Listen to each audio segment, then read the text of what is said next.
يا حبيبي Jangan lupa tonton, subscribe, like, and share. حبيبي سلام حبيبي سلام عليك.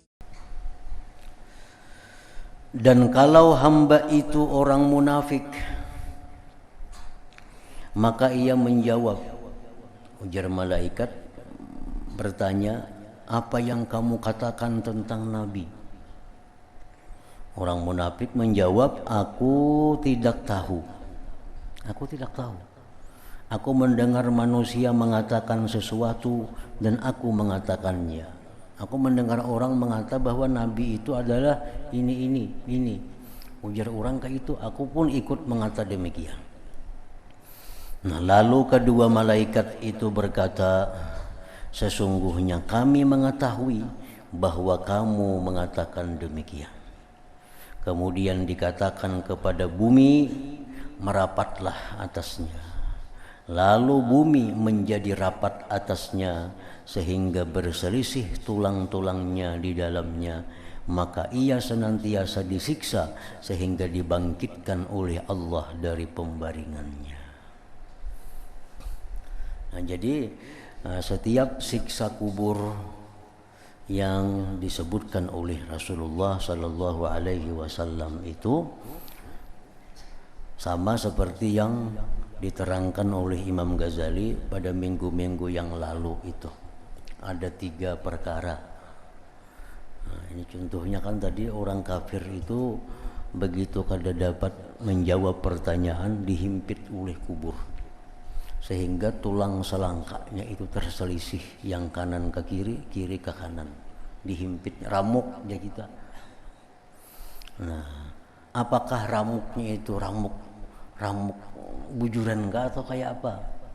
Nah, jadi ada pendapat yang mengatakan bahwa memang kayak itu ramuk bujuran. Cuma itu terjadinya di alam sana, alam barzakh.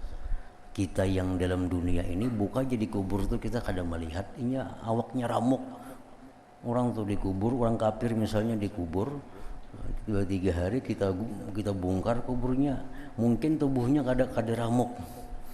Nah, itu kejadian itu terjadi di alam sana, alam malakut. Sedangkan kita ini hanya bisa melihat tentang alam syahadah. Atau bisa juga orang yang di alam kubur ini disiksa sedemikian rupa dengan siksa yang sangat pedih. Nah, macam apa siksanya itu kita membayangkan. Diberikan contoh, siksa macam orang yang dihimpit sehingga terselisih tulang selangkanya. Walaupun semua itu kada terselisih, cuma sakitnya sama. Nah, digambarkan, dicontohkan supaya kita bisa merasakannya siksa itu dengan kayak terselisih selangkah, kita bayangkannya kayak apa sakitnya. Nah, macam itulah sakit yang diderita oleh orang kafir di dalam kubur itu. Walaupun kejadiannya batang tubuhnya tetap utuh, tapi rasa yang didapatnya sakit itu sama dengan sakitnya orang yang terselisih selangkahnya itu. Nah, sama halnya kenikmatan-kenikmatan yang diberikan Allah kepada orang beriman dalam kubur. Dilapangkan kuburnya 70 hasta. Nah, kita buka kuburnya kada pinagana 70 hasta. Nah, itu mungkin bahwa mata kita kada bisa melihat alam barzakh, alam malakut, atau bisa juga si orang dalam kubur ini dapat kenikmatan keluasan yang diumpamakan dengan dalam dunia ini keluasan 70 hasta. Nah, yang dirasakan oleh mayit ini, walaupun kada kenyataannya 70 hasta, cuma dirasakan kepada si mayit itu luasnya kubur seperti luasnya 70 hasta. Nah, jadi macam itu. Dari Atha bin Yasar berkata, Rasulullah sallallahu alaihi wasallam bersabda kepada Umar bin Khattab radhiyallahu anhu, "Ya Umar, kaifa bika iza anta mutta?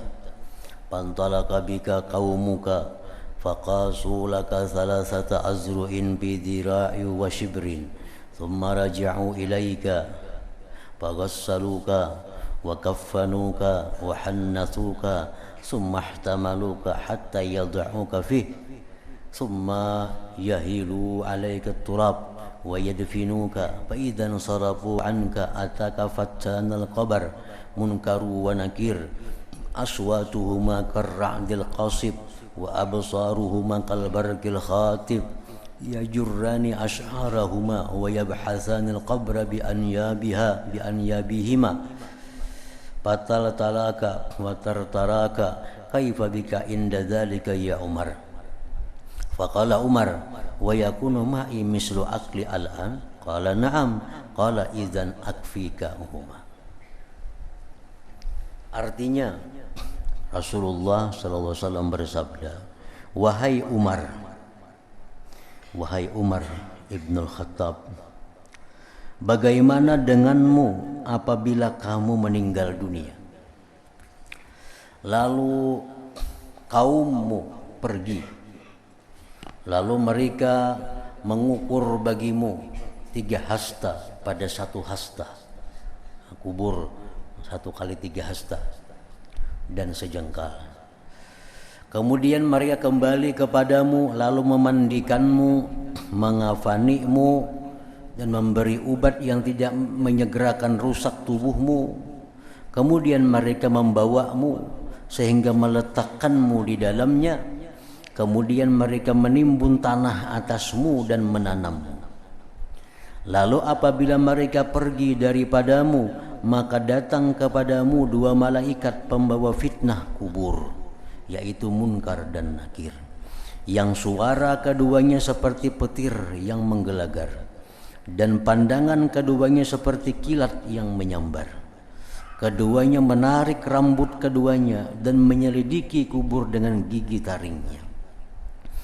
Maka keduanya mengejutkanmu dan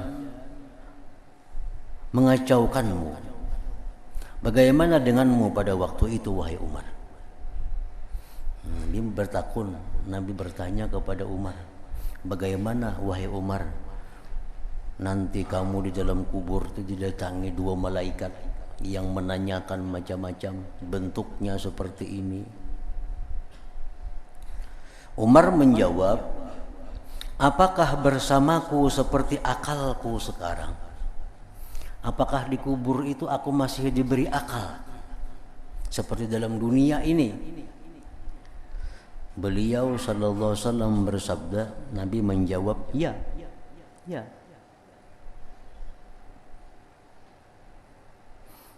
Umar berkata, jikalau demikian maka aku cukupkan engkau bagi keduanya. Ujar Umar, kalau aku dalam kubur itu ada akal seperti di dunia ini, aku akan bisa menghadapi kedua malaikat itu. Aku akan mampu menghadapi kedua malaikat itu, asal aku diberi akal seperti di dalam dunia sekarang ini. Nah, jadi artinya kalau dalam dunia ini kita mengakui, mengimani bahwa Allah itu Rabbi, Muhammadun Nabi, Quran imami, Ka'bah kiblati, segala macam itu kita mengimani, kita percaya, kita bisa mengucapkannya. Kalau itu masih ada akal di dalam kubur, maka itu akan kembali kita bisa menjawabnya. Tapi kalau dalam dunia kita sudah kada bisa menjawab itu, dalam dunia kita sudah meragukan itu, nah dalam kubur pun kita akan demikian juga. Ini tergantung keadaan dalam dunia. Andai kata dalam dunia kita ditanya, oleh siapa jua pun yang menakuni lawan kita. Dalam dunia siapa jua pun yang bertanya kepada kita, seseram apapun orangnya, seangkar apapun orangnya, bertakun lawan kita, siapa Tuhan engkau? Allah aja kita. Nah di situ pun kita akan bisa menjawab demikian. Nah ini Jer Umar ini di kubur itu adalah masih akal kayak sekarang nih. Ya Nabi ada. Kalau macam itu Jer Umar aku pasti bisa menjawab. Nah, terhadap pertanyaan Munkar dan Nakir tadi. Misalnya orang lawan pedang, lawan gergaji, mancang. Siapa Tuhan engkau? Siapa kita menjawab? Nah, bila kita menjawab Allah, dalam kubur pun kita akan bisa menjawab Allah. Nah kalau kita sudah dalam dunianya ragu-ragu, karena bisa menjawab itu, nah tentu kita akan kesulitan di situ.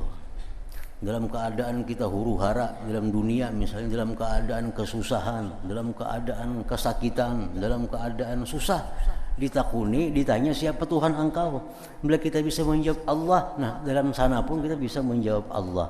Macam apapun seramnya malaikat munkar dan nakir itu. Kalau dalam dunia kita misal dalam keadaan takutan, dalam keadaan susah, ditakuni siapa Tuhan engkau, ada kau menjawab kita karena dalam keadaan takutan nih. Nah di sana pun apalagi kayak itu juga artinya, kayak itu juga. أحمد يا حبيبي Jangan lupa tonton, subscribe, like, and share. حبيبي سلام